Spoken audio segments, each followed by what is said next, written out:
Good morning, everyone. Good morning. What a good-looking grip. So I'm really honored to be here. Thanks so much to Victoria and Mike for being here. Victoria is the open data lead in Montgomery County, which I think is one of the country's leading counties in taking a holistic approach to using data to improve government and community engagement. And Mike Sarasti is was the director of innovation, is now the chief information officer as of like 2 days ago. 2 days ago of the great city of Miami. So really excited to have him here and really excited to see what he does in your new expanded role. Thank you. So we're here to talk about the use of data in economic development broadly, and then also specifically. It's been such a hot topic in the last year or two. Sorry. All right. Everything okay? I'm good. Mike, let's start with you. Let's go broad and then we can narrow in. So how do you use data to grow your community? I think the lens that we start off with is that data is a really powerful tool to reduce anxiety in our community. There's a lot of unknowns when people are dealing with government, when people are trying to start new businesses, when people are trying to move into a neighborhood. And generally that whole process is kind of a black box. So as we get better and better at freeing up our information, we push through kind of borrowing from the civic tech community and startup land, this idea of building with, not for, kind of bringing that into just a more civic space in general, not even tech related. And as we get better about data, it lets people get more engaged in the process, anxiety level drops, and it becomes a just great opportunity for them to collaborate and make better decisions and feel better about the place that they live. If they feel better about the place that they live, they'll talk to us in more civil ways, and we can have better conversations in general. So just using it as a tool and really honing in on this fact that if we are better at data, if we provide more clarity, people will feel better about the place that they live and hopefully make more investments as well. Great. Victoria, what about you? How do you use data to help grow your community? One thing I wanted to mention is that I'm a lifelong Marylander, as you can see from my phone here. So I'm really excited that we have opportunities like that to welcome other people to live in Maryland. And I actually know Mike is also a lifelong Floridian too, so he's probably in the same stance. So if I could use data to help communicate how great Maryland and Montgomery County is, then we're all for it. So we do things like we use our open data portal to make data available for residents to live and thrive in Montgomery County. So whether that's letting people know about amenities or community events or just something simple like finding an adoptable pet, that's something that we make readily available and keep up to date. We also use data to keep them safe. So we keep very up-to-date information on things like daily crime, food inspection, code enforcement, and we're in the process of implementing our Vision Zero initiative to keep people safe on the streets. And then we use data to help people understand and engage with government. So building that trust, and by showing data on how we allocate and spend public funds, how we implement capital projects, and how well we perform internally. I find all that important when you kind of look around and look at what they use, like the thick data that we learned in the other presentation. Of like, you might see like, oh, this looks nice, but this also looks like the next nice county or the next nice place. So this data hopefully helps like root that to give you like the factors that you need when you decide if you want to live one place versus another place. So we hope that data and the constant flow of data helps them decide to move to live that county. Right. So your city, both of your jurisdictions, put in a bid for Amazon HQ2, and a big role of data is it can help tell a story. So how do you use data in Miami to tell that story of what makes Miami such a unique place to locate a business? So it starts with making sure that people are looking at the right data and are contextualizing that the right way. As we all know, because we got a bunch of data nerds, we're amongst friends here, that you can slice and dice in this thing a million different ways. Miami is particularly challenging because when people think of Miami, they think of the beach. City of Miami doesn't actually have a beach. City of Miami Beach has the beach. City of Miami and City of Miami Beach are just 2 out of 35 municipalities in Miami-Dade County. The Amazon application wasn't even like a Miami application or even a Miami-Dade County application. They ended up applying regionally for a number of reasons. Okay. So this idea of how you look at like the scale over a region. Yep. You coming to visit Miami wouldn't necessarily know that you're crossing over a boundary. Yep. So as we tell the story of the beaches or tell the story of Miami, being able to make sure that people are being very active in that curation process is important, and how you are curating the data sets that people are understanding your city. If not, that story has a very quick way of evolving or giving the wrong impression. A couple examples, you could sort of nationally look at Miami and say we have a large majority of our population is Hispanic. So a majority of our population is Hispanic. From an outside perspective, if you're not living in Miami, you might automatically think a particular country or just kind of homogenize that whole group.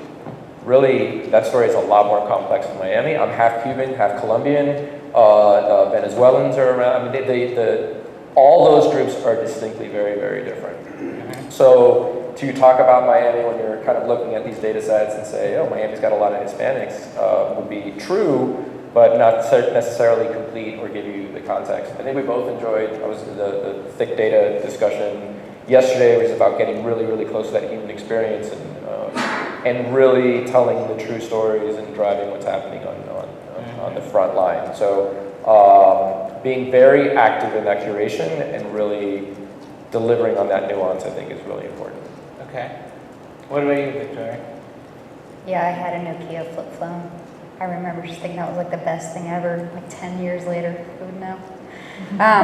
So for businesses, when we think of businesses and data that might be able to help them, clearly census information is helpful. So I don't think people realize how diverse our community is, and I think census information, especially some that we post on our site that's curated a bit to show like the important key Montgomery County information, will help somebody target their customer base. We also have a business portal that helps direct businesses how to start and grow their businesses in Montgomery County with a lot of really great resources. And then we have data where we show all of our available office space, which is one of the common questions that you get when you're trying to figure out, I guess, where to land for a business. And then we also give a lot of tools for especially our small businesses and our soon-to-be local small businesses on how to do business with Montgomery County.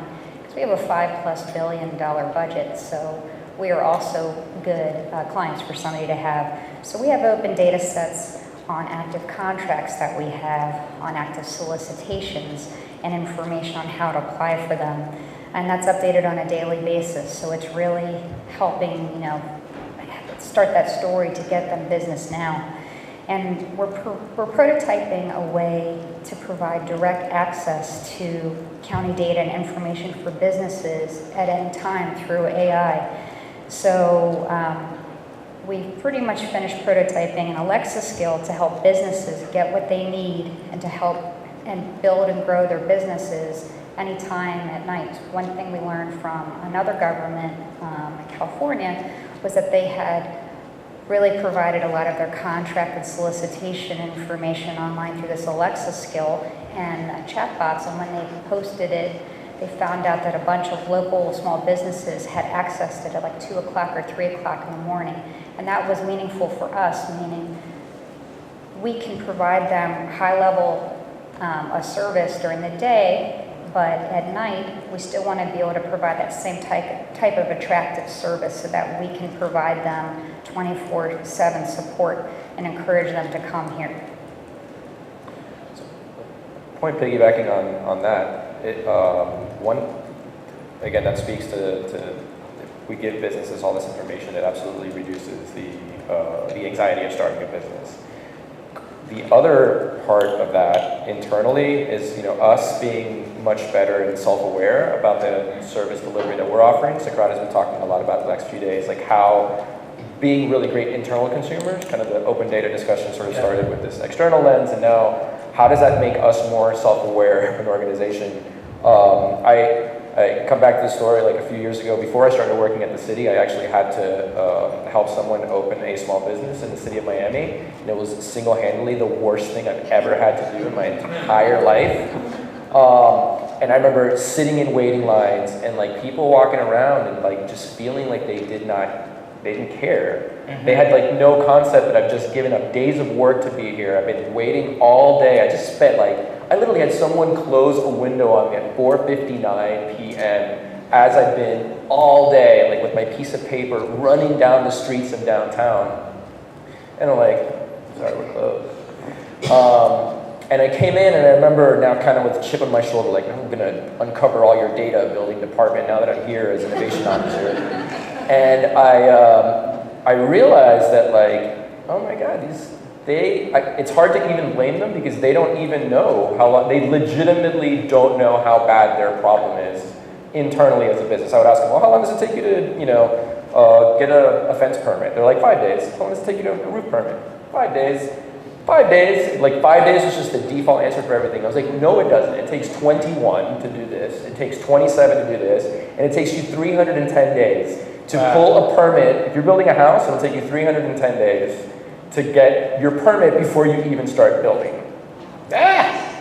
Crazy, right? And they're like, oh, that's not us. I go, well, half of that is with the, all this nuance is in that story as well. Half of that time it's actually with the architect and it's all reworks, but just creating this awareness internally to build empathy all of a sudden starts normalizing that discussion where the department is like normally just defensive and they're like, I don't know why they're talking, all this smack about us. And I'm like, well, because it's true.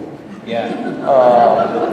But now it's fine, now and that helps sort of change the discussion. So you can see it now, and now the department has sort of like lowered their defenses, and they're like, okay, and things are starting to, the residencies that we're being more respectful of it as business owners, and I think that's attractive to businesses in general. When you have a government that's tuned in, that helps make you more attractive as a city. Right. All right, well, let's go with that for a little bit. So at least one of your jurisdictions will not get it. Sorry. And so, how do you use, like, what happens after that? Like, how do you use data to make sure that you're growing those indigenous businesses, like the businesses that are already there that you can help expand, or the new entrepreneur within your jurisdiction? How do you help them? Like, how do you translate those insights you were talking about, Mike, into the next level to really help them grow? The really fun thing that I have enjoyed about this, like really the post-Amazon discussion, is that it served as a rallying point for all these community leaders to come forward, and the business owners, and maybe we're like, hey, the truth is, like, there's a lot of benefit, and I think, we would welcome the investment of Amazon coming in, but it is also, on the flip side of that, it's also like, what is that going to do to our community and all the natural things that we have built over time? Like, there's been a natural progression to our tech ecosystem as it's been growing over the last few years in Miami. Yeah. Now to plop an Amazon in the middle of that, what does that do to what we already have? Yeah. And everyone's sort of come out of the woodworks for it. We have this great opportunity because of this rallying point to convene business owners, to convene our tech community, to convene the people that were assembling all the data to make that submission. And there's been a lot of post meetings around the Amazon. That's what I'm most excited about. How do we continue to have those conversations moving forward so that, yes, it's about Amazon, but it's not just about Amazon. How do we've now opened the floodgates on, that underserved community that's right next door to where Amazon might be and their concerns, and how do we continue to speak to that? Yeah. What do you think, Victoria? I also think it was a good exercise to go through, no matter what the outcome is, because it was for us too, the first time on a macro level that all of our departments have pulled together for a proposal like this. So we had a lot of experiences where we got to benchmark things like across jurisdictions and, you know, come to our own terms about deciding what makes our county unique. And, you know, that's something that in your head you have an idea of why you're unique, but it was good to hear from all these different angles and their perspective to come up with this proposal. And I think that type of energy is repeatable. So the next time we have another, you know, big company that's going to move in, or honestly a big problem that happens that, you know, we all need to come together and solve, those motions I think are repeatable and something that's really exciting. And we've also been able to take advantage of some initiatives to help build on this. So for example, we have a county stat team that does our performance management, and they had a database that provides data from all over the county, from things like code enforcement, permitting, police, planning, rental service. You know, some of the stuff is from Data Montgomery, some of it's from other open source places. Is that we can track things like, is our housing affordable? And what factors are kind of notching that up and notching that down? Or, you know, if we have an increase in population growth due to, you know, an Amazon or whatever, even like population loss, what's the impact on us, on our infrastructure, on, you know, our budget, like all those different things. So it's really started some really interesting conversations on things that we already had, but I think the buy-in will be bigger because I think people can actually see the value of doing things like that. Okay. So let's say you got Amazon. How do you use data to make sure that the growth that would come with that would be equitable and inclusive? Well, when we get Amazon, Are you making news out of it, Hey, I gotta stay positive. Fun fact, I actually live a mile from the site that they have planned for this, so that would be pretty nice for my housing value. So I think I'll be nailing in the sign myself. But you know, for something like that, there's a lot of exciting things that comes from a big company moving in. I think it was supposed to be 50,000 jobs that could come from, you know, Amazon coming. But that also means that we need to prepare accordingly for that many people, not only traveling on our roads to work, but looking for housing, looking for services. So I think a lot of the things that we're doing for infrastructure and making sure that we have a connected community with our fiber net and broadband initiatives and all these pieces that we've been working on, I think that will have a big determination on like the success of us managing this growth. And you know, we do track, we have a site where people can determine based on their income and maybe like number of family members they have and a bunch of different factors, like their affordability of affording a house in Montgomery County and which communities that's for. And that's been a really interesting exercise. And I think, you know, channeling in this as one of those factors will have to be a factor because it's like kind of like this, it's like accelerating that growth exponentially, like from, I'm not going to say overnight because I think it's like multi-year by the time that we come in, but I think that'll be important. And for infrastructure, we have a lot of capital projects that are in play, but you know, we're going to have to prepare for all these people commuting in, so our road infrastructure will probably have to change, and we're going to have to plan for that. And then I guess the following thing is like, you know, what about the people who already live in Montgomery County and the impact on that, to make sure that our excitement for getting these 50,000 people to come into the county won't detract from the services that we're providing, to the attention that we're providing for people who need special attention, and giving people that same feeling that they can all live and thrive in Montgomery County, whether that they're Amazon or not. Great. So Mike, we already know that Amazon's got Montgomery County. I'm glad we got that set. That's good. how do you use data to make sure that to manage growth like that and make sure that it's equitable and inclusive? In our alternate universe where Miami is the no, I mean, I think echoing for sure all of the things about your capital infrastructure plan and how that changes in the scope, right? And where you're making the most impact. I mean, we've got a bond. It's really around our resilience efforts. I mean, we've got unique challenges in Miami, pressing challenges with sea level rise and climate change that are very real and imminent.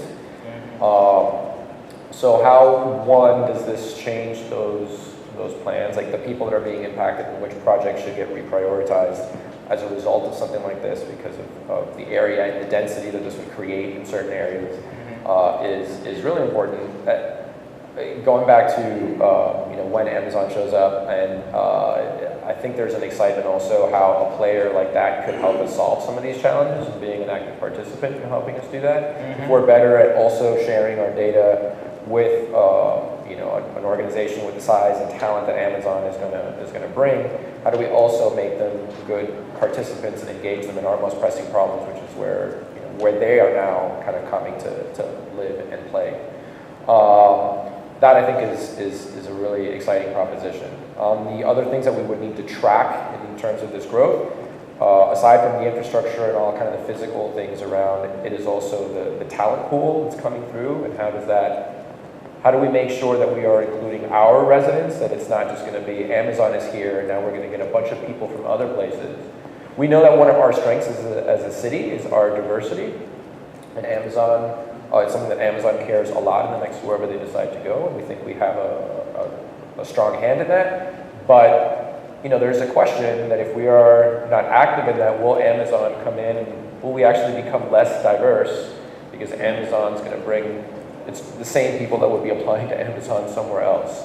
So us being tracking sort of the workforce metrics along the way, right from like where the high schools and how the high schools feeding, whether it's the universities or the tech boot camps, just being really engaged with the universities, all of the training and the capacity building that's happening throughout the community, being really close to those organizations and understanding what their metrics is. Who is coming in and where are those people going to? Because we don't want people kind of coming in and then going to a different city. We don't want we want to make sure that our people are the ones that are also being lifted up in communities because Amazon has created opportunities for them. So you mentioned workforce, and I think that's like the #1 criteria for Amazon, but really for any business, whether it's becoming a big fish like Amazon or a small business starting up, talent is a #1 criteria. So how do you use data to make sure that your communities are attracting, retaining, and developing the most talented people? Victoria? Well, one thing, I guess, for those of you that aren't familiar with Montgomery County, we have a very highly educated resident population. Almost 60% of our residents have bachelor degrees and 31% has a postgraduate degree. So that's kind of a compelling statistic that that base alone will give somebody a reason to think that we have a talented workforce. We also have major colleges and universities that are residing in Montgomery County, kind of add to that job pool. So I think one thing that would attract these potential people to work here is that we already have a stable job economy.